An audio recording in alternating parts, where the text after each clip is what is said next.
What's good, everybody? It's your boy Rob, RP3, and I'm back with another video.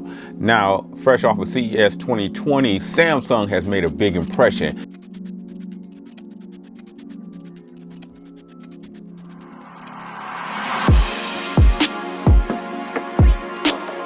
They came out hitting hard. Their Chromebooks literally make me want to get a Chromebook. I never owned a Chromebook before, but that Samsung one they had out there was really hot. But the thing that really stole the show for me was their mid-range phones, the Galaxy Note 10 Lite and the Galaxy 10 Lite.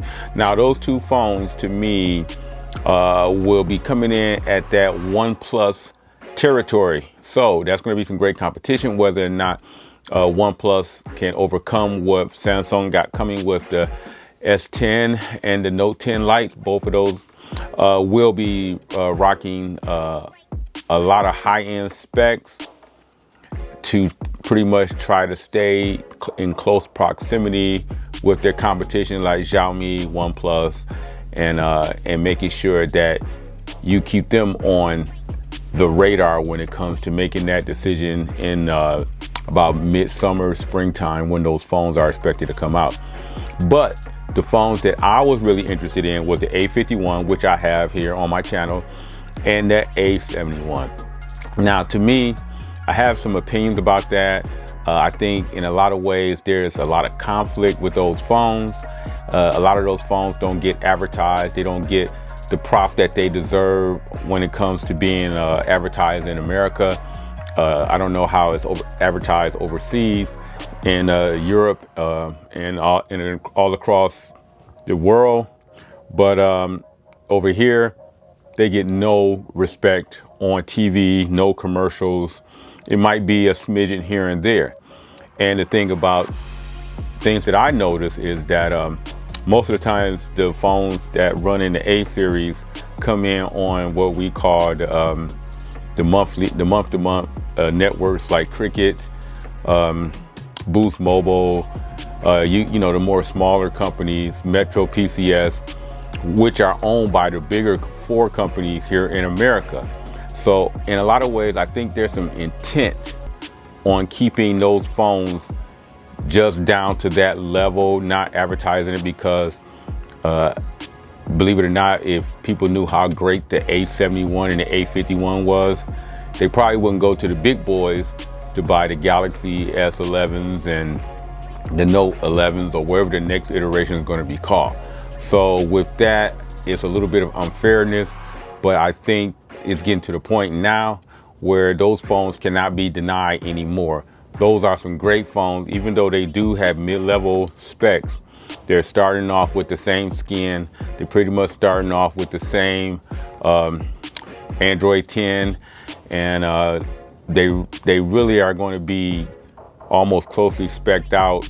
Only thing that's going to be different is the actual chips that's pretty much running the phone. And with that in mind, a lot of those chips are going to be in respect to what the phone is giving you. So, and what I mean by that is there's not going to be much of a demand far as from the display itself. You know, sometimes a 2K display, you're going to need the top of the line chip to help run that display. It also helps manage battery. A good chip helps battery management. So there's a lot of things that plays into why I think certain companies modify phones a certain way. So getting back to my rant though, I do think that it is unfair that these phones don't get any respect here. And but I'm going to take note of them because they are great phones. The A51 pretty much opened my eyes to you know, a lot of greatness that these mid-range phones are bringing to the table. And there's not much difference between that and the bigger ones. And especially with the prices going up the way they are, you know, it's time for people to start taking note of these mid-range phones, because they are bringing the same thing that flagships brought 2 years ago. And a flagship 2 years ago, a lot of people still own those type of phones. So in a lot of ways, I'd rather have a phone with 2-year-old specs that runs smoothly and costs almost more than half of these flagship phones than still paying for a flagship phone that hasn't really done anything innovative in 2 to 3 years, but yet the price keep going up, and we're pretty much getting close to the $1,100, $1,200 range. So in a lot of ways, it's getting harder and harder for a lot of these companies to justify their phone costing the price that they have, especially when they're not really pushing the envelope. And in a lot of ways, that's pretty much just a techie talk as far as pushing the envelope. But when it comes to everyday consumers, I think as long as it has a decent camera, take great videos, good on social media, and handles, you know, a light load, maybe some email taking. You know, there are people out there who have various degrees of expertise when it comes to dealing with their phone.